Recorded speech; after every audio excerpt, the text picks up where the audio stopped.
Bien-aimé dans le Seigneur, bonjour. Heureux de te retrouver encore ce soir dans le cadre de notre programme intitulé Les prières victorieuses. Bien-aimé dans le Seigneur, nous nous sommes encore dit par la grâce de Dieu ce soir qu'il est important pour nous de revenir dans la présence du Seigneur, de servir. Car si tu n'étais pas là, nous ne serions pas serviteurs de Dieu. Et si Dieu a fait de nous ses serviteurs, c'est tout simplement parce qu'il a besoin que nous soyons à ton service. Alors, écoute parfaitement ce que nous voulons partager avec toi et ce soir par la grâce de Dieu. Nous avions entrepris un programme la dernière fois et nous parlions notamment des 5 étapes pour entrer dans notre salut par la prière. Et nous avions commencé par la première étape qui était être affermi par la parole de Dieu et nous avions utilisé le psaume 1. Deuxième, nous avons dit de bannir la crainte. Sans affermissement, il est impossible pour nous d'entrer dans le salut de Dieu. Et si nous sommes encore victimes de la peur, des frayeurs que l'ennemi peut apporter dans notre vie, il serait également difficile pour nous d'entrer dans le salut que Dieu a prévu pour nous. N'oublions pas que la vie du salut commence à se manifester sur la terre avant d'entrer au ciel. Et donc, nous allons aujourd'hui, autant pour moi, parler de Dieu n'est pas ton ennemi. Et nous rentrons toujours dans notre texte de base, le texte que nous avions utilisé la dernière fois par la grâce de Dieu pour nous édifier. Nous sommes dans le livre d'Ésaïe 54 du verset 14 au verset 17. La Bible déclare que tu seras affermi par la justice, tu seras loin de l'oppression car tu n'auras rien à craindre. Tu n'auras rien à craindre. Et tu n'auras rien à craindre et de la ruine, car elle n'approchera pas de toi. Que l'on forme des complots, cela ne viendra pas de moi. Qui complotera contre toi tombera devant toi. Voici, c'est moi qui crée l'ouvrier, celui qui souffle le feu du charbon et qui en tire un instrument pour son ouvrage. Et c'est moi qui crée le destructeur pour anéantir. Aucune arme forgée contre toi ne réussira et tu condamnera toute langue qui s'élèvera contre toi en justice. Tel est l'héritage des serviteurs de l'Éternel, telle est la justice qu'ils recevront de moi. Nous avions dit que tel est le salut dans la version Louis II, d'où notre thème, les 5 étapes pour entrer dans notre salut par la prière. Donc, par la grâce de Dieu, nous allons bénir le Seigneur avant d'entrer dans l'autre enseignement ce soir. Seigneur, nous te rendons grâce, nous te prions de nous donner la possibilité de déchiffrer ta parole, de comprendre ta parole et d'amener le sujet dans la prière. Nous voulons que toute âme, Seigneur Dieu de gloire, forgée contre nous soit nulle et sans effet, et que toute langue qui s'élèvera en justice contre nous soit condamnée.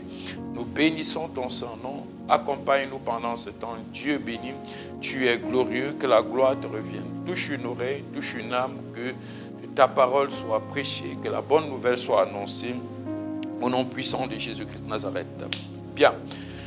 Dieu n'est pas notre ennemi, Dieu n'est pas ton ennemi, Dieu n'est pas contre toi, Dieu n'est pas là pour te combattre, Dieu n'est pas là pour te déstabiliser, au contraire, il est là pour t'encourager, il est là pour te protéger, il est là pour te donner le salut, il est là pour te bénir.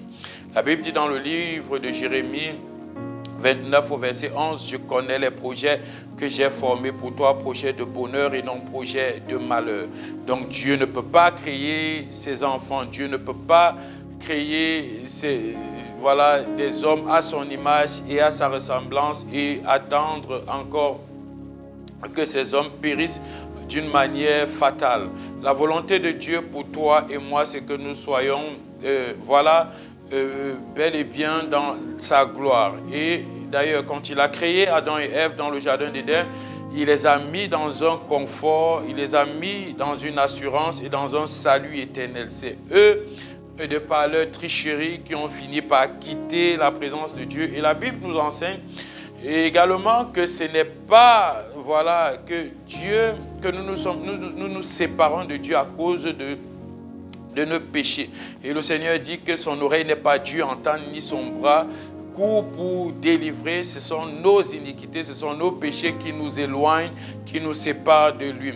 Et donc, il y a beaucoup d'enfants de Dieu qui ont entrepris, voilà, ces paroles parfois, qui ont entrepris d'avoir ces conversations. Depuis que j'ai ceci, pourquoi Dieu ne me voit pas? Depuis que je prie, depuis que je fais ceci, j'ai toujours des épreuves, Seigneur.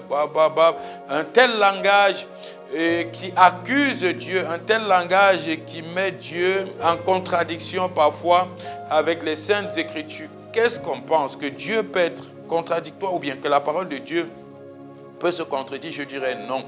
Nous pensons que nous sommes le problème. Nous pensons que nous ne faisons pas ce que Dieu attend de nous. Si nous ouvrons rapidement notre livre, dans le livre de Jacques 1, verset 14, par la grâce de Dieu, c'est un verset biblique qui va nous enseigner quelque chose, je crois, sur Dieu n'est pas contre nous, Dieu ne nous tente pas, Dieu ne veut pas du mal. Déjà, quand nous regardons les textes avec lesquels nous avons commencé ce programme, nous avons plus utilisé le texte de Job, les livres de Job, et nous allons voir que Job, lorsqu'il a été, voilà, frappé par le diable, il a passé son temps à refuser le fait qu'il était fautif. Il a mis tout le tort sur Dieu. Et donc, quand Dieu est revenu vers Job, il lui a dit, est-ce que tu étais là quand j'ai créé ces choses? Est-ce que tu connais?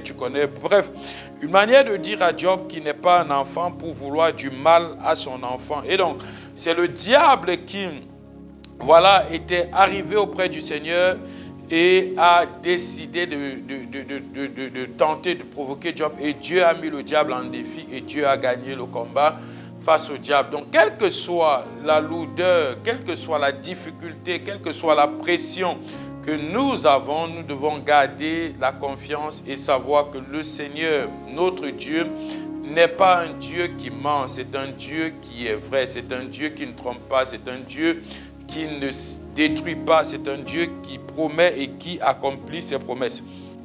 Donc, le livre de Jacques nous dit ceci, que heureux l'homme qui endure la tentation. Jacques 1, nous allons commencer à partir du verset 12. Heureux l'homme qui endure la tentation, car après avoir été éprouvé, il recevra la couronne de vie et que le Seigneur a promise à ceux qui l'aiment.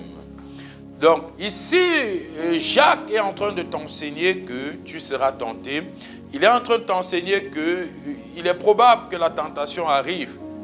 Et il dit que tu dois être heureux, tu dois te réjouir de la tentation. En fait, le chrétien doit se réjouir des difficultés. J'aime bien le dire, c'est que l'ennemi que nous avons parfois est celui-là qui nous conduit vers la gloire de Dieu. Par exemple, Judas a conduit Jésus-Christ dans la gloire qui était prévue pour Jésus-Christ. Donc c'est pour dire que nos ennemis ne sont pas là pour nous tuer. Ils ne peuvent pas d'ailleurs nous tuer. La preuve en est que dans le même livre que nous utilisons depuis le livre de Job, Job a été tenté par le diable et Job a résisté à la tentation du diable. Et à la fin de la tentation, il a eu le double de ce qu'il avait perdu et Dieu l'a visité. Donc c'est pour dire que quoi, que on ne perd pas lorsqu'on est tenté. On doit se réjouir et on doit plus, voilà, entrer dans la présence de Dieu. Nous ne devons pas céder à la pression de la tentation. Au contraire, plus nous sommes tentés, plus nous devons nous accrocher au Seigneur. Parce qu'il y a l'évangile aujourd'hui qui peut te faire croire que tu ne seras pas tenté, que lorsque tu es oppressé, lorsque tu souffres, ce n'est pas bien. Non, c'est faux. Bibliquement parlant, c'est vrai qu'un chrétien peut souffrir, un chrétien peut passer par des temps difficiles et même des longs temps difficiles. Donc ne croyez pas que lorsqu'on a dit merci, ou bien lorsqu'on a donné sa vie à Jésus-Christ, on est à l'abri du manque, on est à l'abri de la maladie, on est à l'abri de l'oppression. Non, c'est faux. C'est vrai qu'il a porté nos maladies, c'est vrai qu'il a porté nos meurtrissures, c'est vrai qu'il a pris notre pauvreté. Mais en réalité, il y a toujours cette tentation qui vient dans le but de nous rendre forts, de nous rendre plus efficaces, de nous donner plus la connaissance et plus la communion avec Dieu. N'oublions pas que plus nous sommes tentés, plus nous devenons des intimes de Dieu parce que nous recherchons le secours en lui et là nous finissons par le connaître. Moins nous sommes tentés et voilà, plus nous nous éloignons de Dieu. Et donc Jean va dire, heureux est l'homme qui endure la tentation, il recevra la couronne de vie. Donc il y a une récompense attachée à cela, c'est la couronne de vie que le Seigneur a promise à ceux qui l'aiment. Donc la Bible dit que le Seigneur a promis à ceux qui l'aiment. Ça veut dire que ceux qui aiment le Seigneur sont ceux-là qui vont braver les tentations, qui vont défier les tentations. Alors, la Bible dit que la victoire qui triomphe du monde, c'est notre foi. Donc, si tu n'as pas cette foi, cette capacité de triompher de la tentation, tu n'es pas une personne qui aime Dieu. Donc, voilà. Je veux dire que tu peux tomber, mais te relever et continuer, c'est ça la solution, et non te recroqueviller sur toi-même et voilà, prétendre que Dieu va venir te soulever de ton lit. Non, ce n'est pas possible. Nous allons avancer, nous devons avancer par la grâce de Dieu. Le verset 13 dit que personne ne se dise lorsqu'il est tenté, c'est Dieu qui me tente, car Dieu ne peut être tenté par le mal et lui-même ne tente personne. Mais chacun est tenté quand il est attiré et amorcé par sa propre convoitise. Et après que la convoitise est conçue, elle enfante le péché et le péché étant consommé engendre la mort. Donc, nous sommes tentés parce que nous-mêmes, nous passons le temps à observer, à regarder des choses qui n'étaient pas prévues dans notre vie, dans notre agenda pour le moment. Par exemple, si tu décides d'avoir maintenant peut-être une voiture, autant pour moi, alors que tu n'as pas les moyens nécessaires dans ton compte bancaire de t'en acheter une, tu vas commencer à convoiter, à convoiter.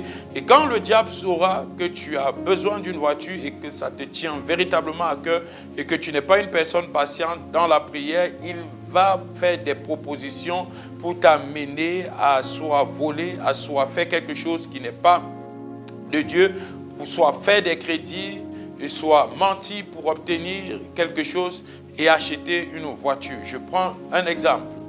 Donc, nous sommes généralement aussi tentés parce que nous regardons parfois soit une belle fille, soit une belle maison, soit un beau garçon. Bref, nous regardons des choses et la Bible dit que quand Ève a regardé le fruit, quand le diable avait parlé à Ève, avant que le diable ne lui parle, elle regardait le fruit chaque jour, mais elle ne voyait pas la beauté du fruit.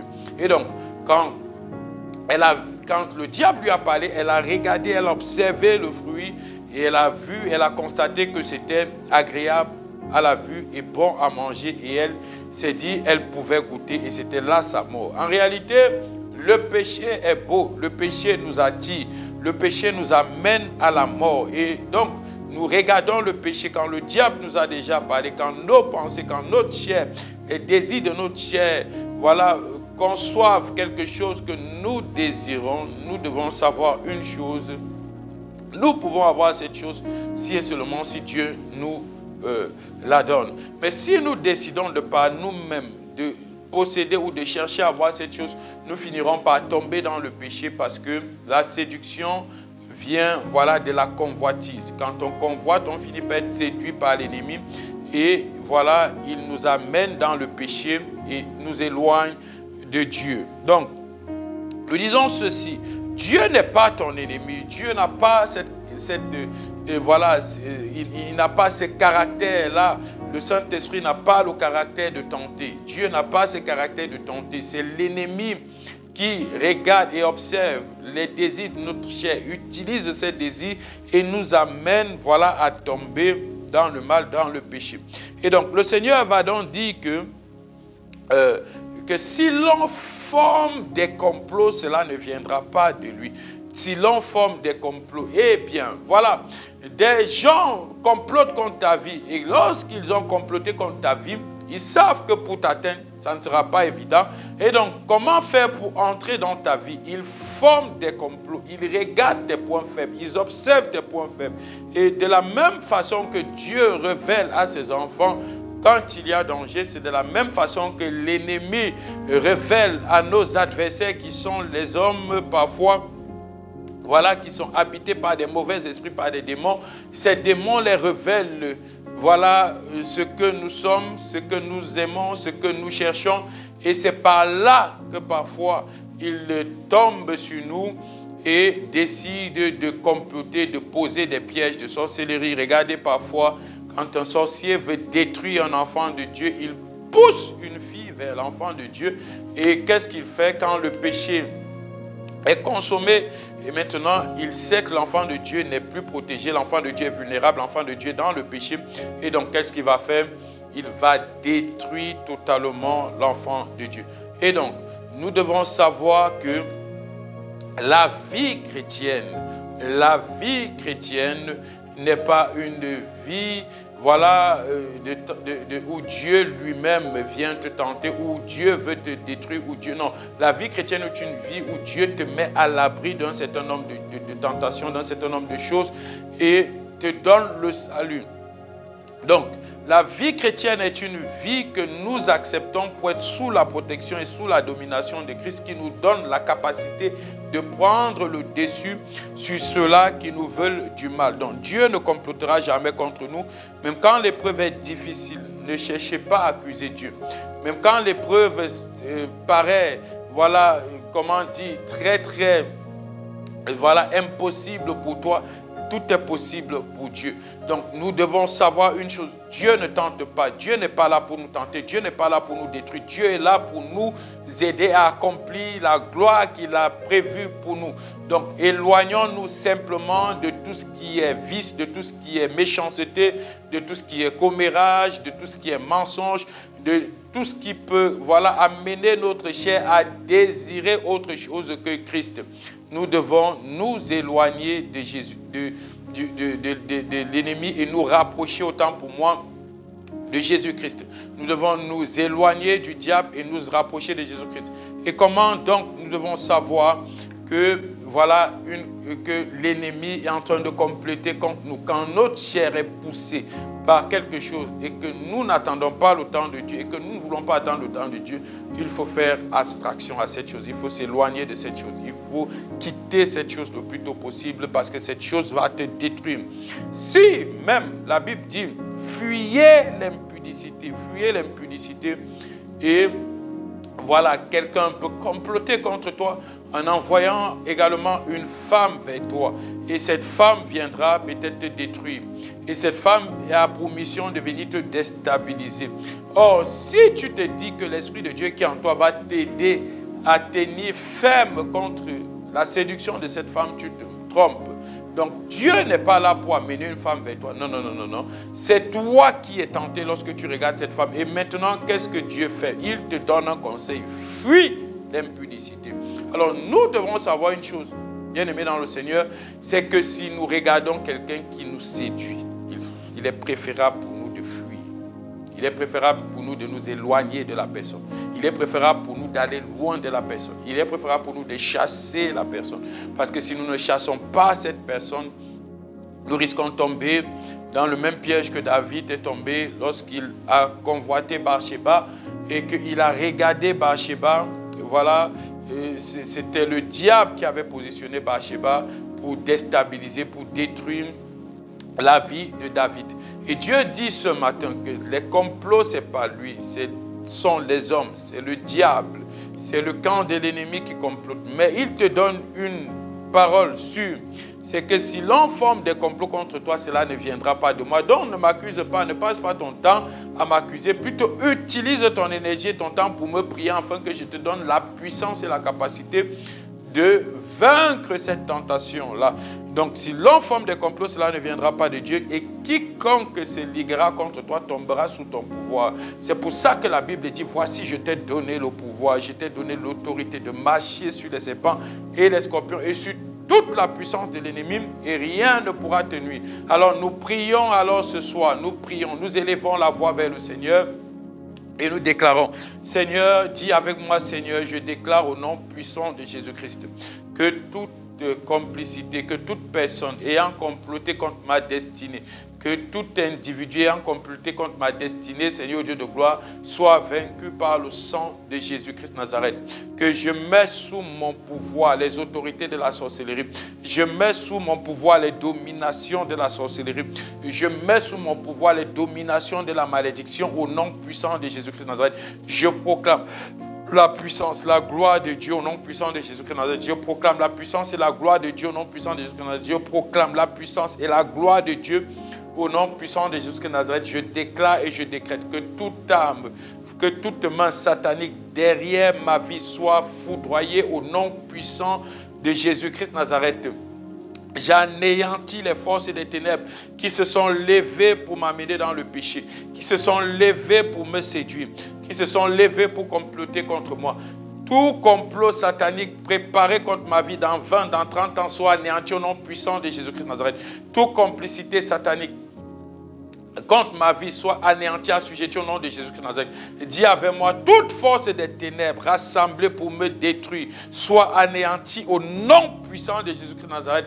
Toute force satanique qui se soit levée contre mes finances soit assujettie au nom puissant de Jésus-Christ de Nazareth. Seigneur mon Dieu, mon roi, je prends autorité sur les forces maléfiques, je prends autorité sur les forces démoniaques, je prends autorité sur les forces sataniques contre ma vie au nom de Jésus-Christ. Je détruis, je déstabilise, je chasse tout ce qui est satanique dans ma vie au nom puissant de Jésus-Christ de Nazareth. Seigneur mon Dieu, mon roi, toute complicité de l'ennemi, Seigneur Dieu de gloire, contre ma destinée, contre la destinée de celui qui me regarde maintenant, soit anéanti totalement au nom puissant de Jésus-Christ de Nazareth. Tu es béni, bien-aimé dans le Seigneur. Dieu ne te tente pas. Dieu ne forme pas les complots contre toi, mon ami. C'est l'ennemi, c'est ta chair, c'est ta convoitise qui peut te détruire. Alors, aussi longtemps que tu seras dans la détresse, dans l'oppression, dans la dépression, ce que tu devrais faire, c'est ne pas accuser Dieu. Ce que tu devrais faire, c'est de regarder, d'observer, de te remettre en cause, d'étudier quelles sont tes valeurs chrétiennes, quelles sont tes faiblesses, et de commencer à regarder où est-ce que l'ennemi est entré pour te frapper afin de pouvoir ressortir avec une victoire. Dieu te bénisse. Nous revenons ensemble la semaine prochaine. Shalom.